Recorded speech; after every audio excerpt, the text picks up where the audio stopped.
c'est un atelier de 2 jours qui doit nous permettre de revisiter l'agent judiciaire de l'État à travers ses missions, à travers son fonctionnement, mais surtout ses perspectives.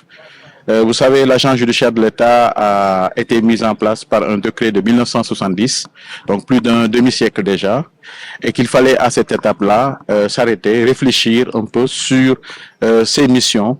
Et beaucoup d'eau a coulé sous les ponts entre-temps. Il y a des nouvelles technologies, il y a l'intelligence artificielle, et il fallait réfléchir, voir quelle articulation, quelle orientation donner à l'agent judiciaire de l'État. Mais un des éléments également importants, c'est de voir la perspective. Parce que de plus en plus, c'est la prévention qui est privilégiée dans le cadre de la gestion des contentieux. Et il fallait justement consacrer une place spéciale à cette mission de prévention dans le cadre des fonctions de l'agent judiciaire de l'État.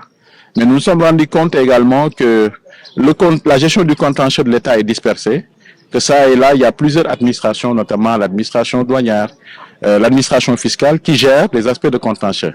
Il fallait réfléchir sur un schéma qui vise un peu à centraliser, à mettre au cœur de ce processus l'agent judiciaire de l'État. Et donc, ces 2 jours visent un peu à voir ces différents aspects, donc les missions actuelles et quelles sont les perspectives pour l'agent judiciaire de l'État.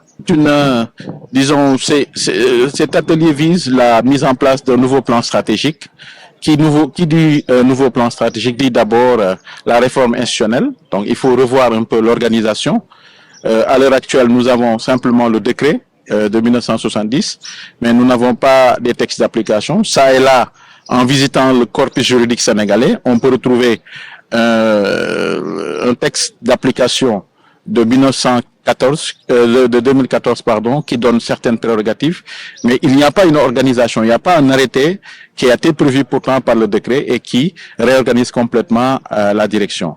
Et justement, face aux nouveaux défis, face aux nouvelles menaces, mais face surtout à la perspective de mettre au cœur de la stratégie de défense de l'État, la prévention, il fallait réfléchir sur une nouvelle organisation adaptée. Donc le premier volet, c'est le volet institutionnel, mais le deuxième volet, c'est un volet fonctionnel. Comment traduire dans les faits la réorientation stratégique de la défense de l'État autour de la centralisation, parce que tout à l'heure, je vous ai indiqué qu'il y a plusieurs administrations qui interviennent dans le contentieux, l'administration fiscale, l'administration douanière, et tout ça ne donne pas une cohérence globale. Et donc, cet atelier doit nous permettre de réfléchir sur la nécessité de mise en place de cette cohérence globale pour articuler l'action de l'État autour de dynamiques qui sont communes, de dynamiques connues.